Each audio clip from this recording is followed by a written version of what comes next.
On January 20th, 2025, Donald Trump becomes president. Again, today we're going to discuss how his previous presidency can help us predict what's going to happen for the real estate in 2025 and how it will affect you and your family. Bill, where do you see real estate going in 2025 and what makes you believe that? My opinion is the real estate market will become more stable. I don't think we're going to see way big ups and downs and all arounds like we did before. Okay. And I think it's going to become more stable. We're going to see interest rates be not drop tremendously, but that's going to create a more stable market. Is this something we saw during Donald Trump's previous candidacy? Yes, during his previous administration, the inflation rate was right near the target at that 2% that the Fed has been trying to get to for a long time. Yeah.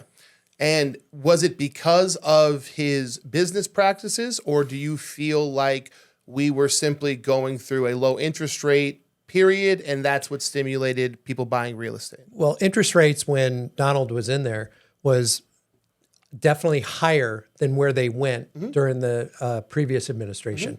And so it allowed it to basically function as a normal real estate market. We got into an abnormal real estate market because of what happened with the previous administration, with all the stuff that happened in the low interest rates. Yeah. Where it just got out of control. And I think we're going to get back into control in regards to Control is home a values. good word, right? Stability is a big word that people are looking for. I want to take everybody back to 2016 because in this modern world, 8 years feels like 800 years, right?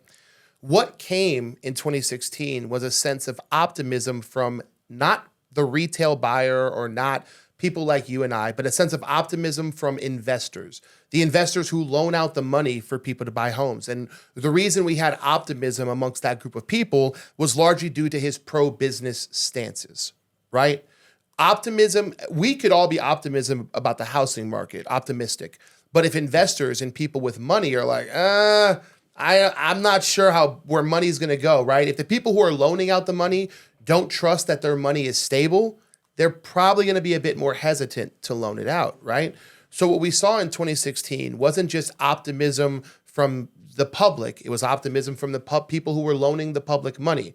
So we saw a perfect combination, right? You had retail buyers optimistic about the housing market, right? Because interest rates were low before 2016, but a lot of people weren't optimistic about owning a house in America. So what we saw 2016 through 2020 was that people were optimistic about buying houses and investors were optimistic about loaning money because of the pro-business stances. Yeah, and it will provide that because he's a businessman. He's run a lot of different businesses. He's got people that work for him that also have a business background. The government has not been a business. And he's looking at this more from a business standpoint. And I think people that are in the industry that are working, hard workers, they're looking at it from the standpoint of, I think everything's going to be run accordingly as opposed to having a lot of a waste out there. Okay. And we can't leave out the fact that interest rates from 2016 to 2020 were in Donald Trump's favor, right? We can't pretend like he magically waved a wand and made houses cheaper. But as you and I discuss on this program, low interest rates actually cause housing prices to go up. So how did he, in his pro-business stances, keep interest rates low, but the median cost of a house only rose by about $40,000 over his 4 years, whereas in the past 4 years, we've seen the median price of houses in America go up by six figures. How was he able to maintain both of those things? Well, I think it's just confidence. I think it provided confidence in the consumer that knows that there is a stable market, that there was going to be some controls that were going to take place. There was going to be business development, but at the same time doing it responsibly. So based on his previous term, what predictions can we give to people for this coming up term, right? He hasn't left his pro-business stances behind, but the interest rate has now gone from the mid-2s, low-3s up to a pretty stock standard 7%.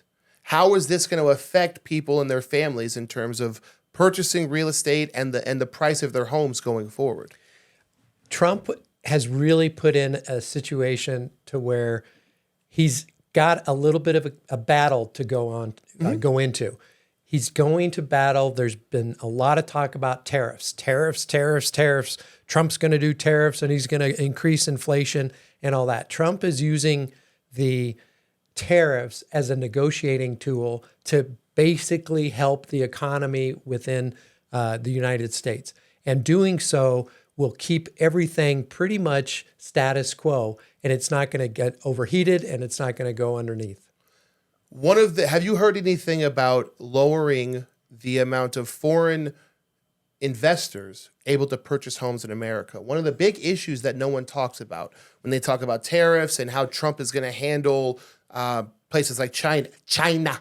When they talk about how Trump's going to handle places like China, what we never talk about is how things like FIRPTA laws allow foreign internationals to purchase homes in anywhere in America as long as they pay that 15% tax back to the United States government. Has there been any talk about maybe raising that percentage to 25, 30%, tariffs on real estate to perhaps dissuade foreign internationals from purchasing American homes, turning them into...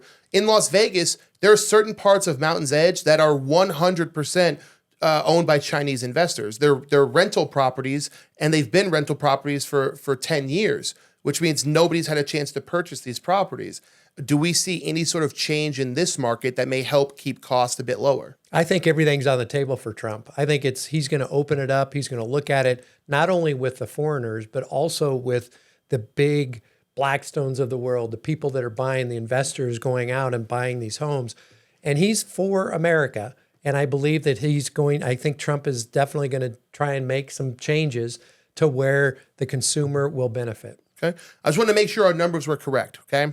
From 2016 to 2020, so let's go quarter one, the average home price went from about $300,000 flat, and it peaked before he left office at about $329,000 quarter one of 2020, right? So we saw about a $30,000 growth in his term in office, despite interest rates being low, which often cause prices to rise. From 2020 until the current 2024, we saw the median price of a home go up by $100,000 with the same interest rates. Even as interest rates have started to rise into the 7%, 2024, the average price of a home is still $427,000 despite interest rates being at 7%. Is that something you see staying still going forth, or do you think Donald Trump will do something to maybe bring the median down, something to keep it stable? Where do you see it? Well, my opinion is if we saw interest rates drop again, a lot of people want to have lower interest rates because of the affordability, and it's hard to afford. And I talk to clients every single day, all day long, and that mortgage payment is a big issue for them.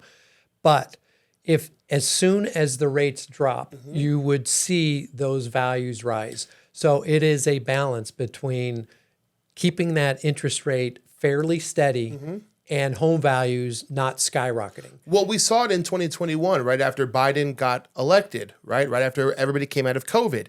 The median price from a home in America jumped up $130,000 in a year and a half, right? Because people saw the interest rate going from 3% to 4% to 5%. And there was this almost desperation to get in as soon as possible. They didn't care that houses were $75,000 over list price, right? They ignored that part.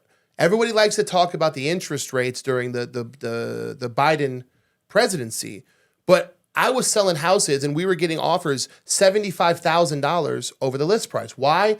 Because the interest rates were so low that people were flush with cash to spend, right? Correct. So this idea that just by lowering interest rates, you're going to fix the housing market, I think it's the opposite. I think the stability you were talking about earlier in the business sector, I think that is the best thing he could do for the real estate market. We do not want property values to go up 10% per year. We don't want it to go up 15% per year. That's unhealthy. That's just not a normal, healthy real estate market. Me and Bill, we are homeowners. If our properties went up 10%, we would be financially very happy. But we also acknowledge that that's not good for the average person out there who can barely afford a condo or a townhome. That's not healthy for them. Not healthy. And I think that we're going to see wages raise as in the Trump administration. I think that that's a big thing that's going to happen. And I think that we're also going to potentially, I hope that the Trump administration will actually work on regulation to allow builders to actually build supply, because there's such a shortage of homes in nationally, and the time period that it takes to get a home up and running through all the regulation, through all the various regulations throughout the different counties, it's difficult. Yeah. And we need more homes. It was just announced today that by 2032, Las Vegas could potentially run out of land for new homes. That's it. 7 years away, and we're done. What concerns do you have for the real estate market under the Trump administration, right? We've talked about how deregulations and how his business practices could inspire investors in Wall Street to perhaps be more active in the market. But what concerns do you have? My biggest concern is that he's not going to have enough time. Everybody wants it now. Everybody wants the solutions today. And I think with changing, it's like guiding a ship. The ship is huge. And to turn the ship, it takes a lot to make it turn. Yeah. And we have a U.S. government that is just ginormous. And it's going to take a little bit of time to shift that. I think the has momentum now, and I hope the momentum continues. I will tell you, this first of the year, Brandon, I don't know if it's New Year's resolutions, if it's the confidence that has been implied with the new Trump administration, but there are people wanting to buy a home now, getting pre-approved, understanding what do they need to do now to get ready for next year, to get ready in 2 months. And they're all looking at doing it right now. I think I've probably sent you 12 people who are either looking to get qualified now, get their credit fixed. It's that optimism we were talking about, right? And ultimately, I think, despite we try to keep politics out of this. All I care about is how the average consumer views real estate. And right now, there's an optimism for real estate that I haven't seen in the past 2 to 3 years. Since about January 1st, people have been blowing up my phone, coming out of the woodworks. Hey, Brandon, can we go look at new builds? Hey, Brandon, right? No one's talking about the 7% interest rate. It's almost like people are like, okay, this is the new normal. It took us a year. It sucked. But my rent went from $2,000 to $2,300, right? My rent went from $1,500 to $1,700. What am I getting by waiting, right?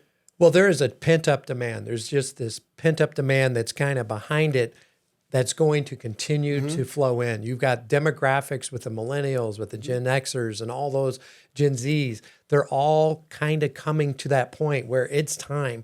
And a lot of people, when they bought their house 5, 6, 7 years ago, it doesn't fit them anymore. Yeah. And they need to move. So I think there's definitely pent-up demand. You got way more household formations than what they're building on a annual basis, and we're just going to go further and further behind. So my hope is that he has enough time to implement some things to get the housing market even stronger. So we're in January, beginning of 2025. Give me your best real estate prediction for Donald Trump and how this affects real estate in the next year. So my opinion on this is that interest rates will be in the mid sixes, probably 6.4 to 6.6. I think that property values will go up between 3 and 5%. My prediction for 2025 real estate and how Donald Trump will affect it is pretty simple. As we're already seeing with the TikTok ban, Donald Trump is looking for any big free win that allows him to win over a large generation of millennials and Gen Z who kind of don't know which way the wind blows. And if we see a wave of people starting to buy houses and it's getting reported in the media, I think Donald Trump will 100% want to capitalize on that. He will make sure that everybody in America, through his Twitter, through he will say, Americans are buying homes.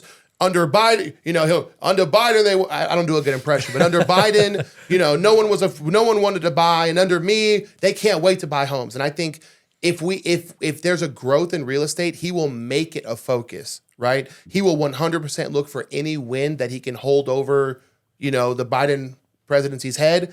And so I think if we see people buying in mass, he will push it. He will do everything he can to make sure Americans are owning homes.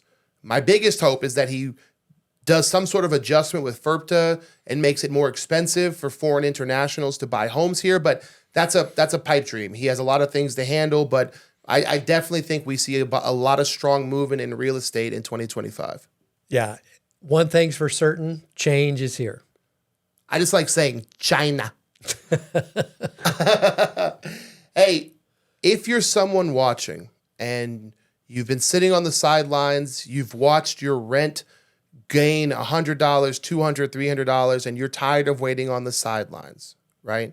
The optimism that we're talking about, it's everywhere. And if you need help, Bill, tell them where to find you.